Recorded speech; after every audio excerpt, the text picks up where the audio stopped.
नमस्कार दोस्तों, मैं तेजल आप सभी का बहुत बहुत स्वागत करती हूँ आज के daily current affair updates Hindi भाषा में।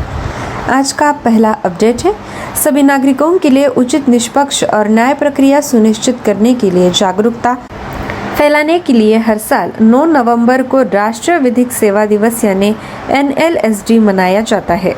NLSD को पहली बार भारत के सर्वोच्च न्यायालय द्वारा 1995 में समाज के गरीब और कमजोर वर्गों को सहायता प्रदान करने के लिए शुरू किया गया था। यह देश के नागरिकों को कानूनी सेवा प्राधिकरण अधिनियम के तहत विभिन्न प्रावधानों और वादियों के अधिकारों से अवगत कराने के लिए मनाया जाता है। इस दिन प्रत्येक कानूनी क्षेत्राधिकार में सहायता शिविर, लोक अदालत और कानूनी सहायता कार्यक्रम आयोजित किए जाते हैं। अगला अपडेट है निधन वार्ता का। स्वरोजगार महिला संघ सेवा की संस्थापक और पद्म भूषण प्राप्तकर्ता प्रख्यात महिला अधिकार कार्यकर्ता इला भट्ट का निधन हो गया। वह 79 वर्ष की थी। प्रधानमंत्री नरेंद्र मोदी उनके निधन पर शोक व्यक्त करने वालों में शामिल थे। इलाबेन भट्ट के निधन के बारे में जानकर दुख हुआ। उन्हें युवाओं के बीच महिला सशक्तिकरण, समाज सेवा और शिक्षा को बढ़ावा देने के लिए उनके कार्यों के लिए लंबे समय तक याद किया जाएगा। उनके परिवार के सदस्यों और प्रशंसकों के प्रति संवेदनाएं हैं, उन्होंने गुजराती में ट्वीट किया। अगला अपडेट भी है निधन वार्ता का। प्रसिद्ध कलाकार नील पवन बरुआ ने 86 वर्ष की आयुष्य में गुवाहाटी मेडिकल कॉलेज और अस्पताल असम में अंतिम सांस ली। प्रमुख चित्रकार और कलाकार ने 1971 में गुवाहाटी में Assam fine arts and craft society की स्थापना की, जिससे श्रीमंत शंकरदेव से जुड़ी प्रसिद्ध कपड़ा पेंटिंग वृंदाब निवास्त्र की कला पुनर्जीवित हुई है।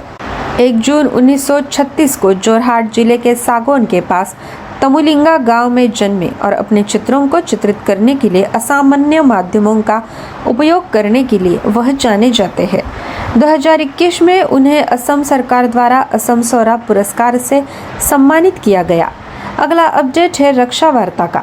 भारत अमेरिका के साथ एक प्रमुख बटालियन स्तरीय थल अभ्यास के लिए कमर कस रहा है, जो 15 नवंबर से 2 दिसंबर तक उत्तराखंड के ओली में होगा, जो चीन के साथ वास्तविक नियंत्रण रेखा LAC से बमुश्किल 100 किलोमीटर दूर है।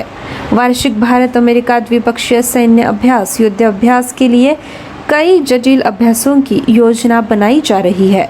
अभ्यास का अंतिम संस्करण अक्टूबर 2021 में अमेरिका में अलास्का में हुआ था। मेगा भारत US युद्ध अभ्यास पहले अक्टूबर के अंतिम 2 सप्ताह में आयोजित होने वाला था, लेकिन नवंबर-दिसंबर 2022 तक स्थगित कर दिया गया था। अगला अपडेट है नियुक्ति वार्ता का। भारत सरकार ने माता अमृतानंदमयी देवी यानी अम्मा को देश के सिविल 20 C20 के अध्यक्ष के रूप में नियुक्त किया है, जो 20 के समूह यानी G20 का एक आधिकारिक जुड़ाव समूह है। G20 वैश्विक आधार पर वित्तीय स्थिरता को संबोधित करने के लिए दुनिया की विकसित और उभरती अर्थव्यवस्थाओं के लिए प्रमुख अंतर सरकारी मंच है। C20 नागरिक समाज संगठनों यानी CSO के लिए G20 नेताओं के लिए गैर सरकारी और गैर व्यावसायिक आवाजों को सामने लाने का मंच है। भारत 1 दिसंबर 2022 से 30 नवंबर 2023 तक एक वर्ष के लिए G20 की अध्यक्षता ग्रहण करेगा। अगला अपडेट है अंतर्राष्ट्रीय समाचार का। विदेश मंत्री S जयशंकर ने घोषणा की कि भारत आतंकवाद का मुकाबला करने में सदस्य देशों को क्षमता निर्माण समर्थन में सहायता करने के लिए इस वर्ष आतंकवाद से निपटने के लिए संयुक्त राष्ट्र ट्रस्ट फंड में $5 लाख का योगदान देगा। भारत आतंकवाद के खतरे को रोकने और उसका मुकाबला करने में सदस्य देशों को क्षमता निर्माण सहायता प्रदान करने में आतंकवाद रोधी कार्यालय के प्रयासों को बढ़ाने के लिए इस वर्ष आतंकवाद के लिए संयुक्त राष्ट्र ट्रस्ट फंड में $500,000 का स्वैच्छिक योगदान देगा, ऐसा मंत्री ने कहा। अगला अपडेट है अर्थव्यवस्था के बारे में। रिलायंस इंडस्ट्रीज लिमिटेड ने अपनी दूसरी तिमाही की अर्निंग कॉल की कार्यवाही मेटावर्स पर पोस्ट की। इस घोषणा ने रिलायंस को अपने हितधारकों के साथ जुड़ने के लिए माध्यम का उपयोग करने वाली पहली भारतीय फर्म बना दिया। एक रिपोर्ट में कहा गया है कि मेटावर्स अर्निंग कॉल, जिसे किसी भी डिवाइस यहाँ तक कि एक स्मार्टफोन के माध्यम से एक्सेस किया जा सकता है, जियोमेट्री एक no code metaverse creation platform के साथ साझेदारी में तैयार किया गया था। इसका उपयोग करते हुए कंपनी पर नज़र रखने वाले दुनिया भर के विश्लेषक RIL मीडिया रिलीज और मीडिया और विश्लेषक कॉल की प्रतिलिपि को PDF प्रारूपों में भी डाउनलोड कर सकते हैं। अगला अपडेट है बैंकिंग के बारे में। रिजर्व बैंक ने कहा कि उसने कंपनी में शासन संबंधी चिंताओं पर चेन्नई स्थित GR टेक्नोलॉजी प्राइवेट लिमिटेड के प्राधिकरण के प्रमाण पत्र को रद्द कर दिया है। कंपनी प्रीपेड भुगतान लिखतों को जारी करने और उनके संचालन के व्यवसाय में है। केंद्रीय बैंक ने एक बयान में कहा, शासन की चिंताएं और नियामक आवश्यकताओं का अनुपालन न करना प्राधिकरण प्रमाण पत्र COA को रद्द करने का कारण है।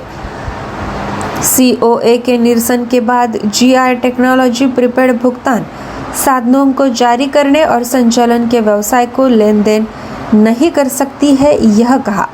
अगला अपडेट है खेल समाचार का।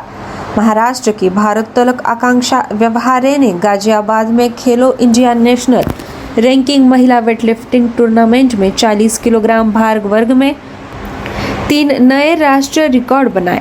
भारोत्तोलक, जो टारगेट ओलंपिक पोडियम योजना का भी हिस्सा थी, उसने स्नेच, क्लीन एंड जर्क और टोटल में रिकॉर्ड बनाए।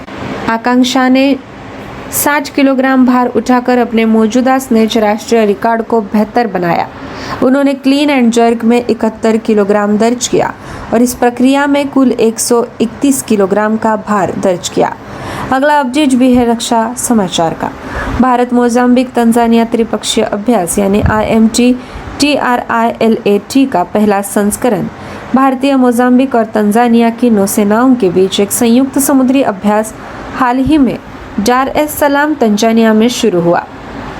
भारतीय नौसेना का प्रतिनिधित्व गाइडेड मिसाइल फ्रिगेट INS तरकश, एक चेतक हेलीकॉप्टर और मार्कोस विशेष बल द्वारा किया गया था।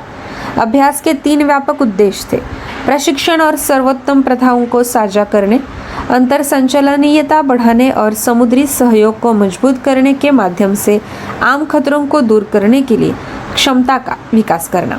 दोस्तों, इसी तरह आज हमने आज के daily current affairs updates Hindi भाषा में समाप्त किए हैं।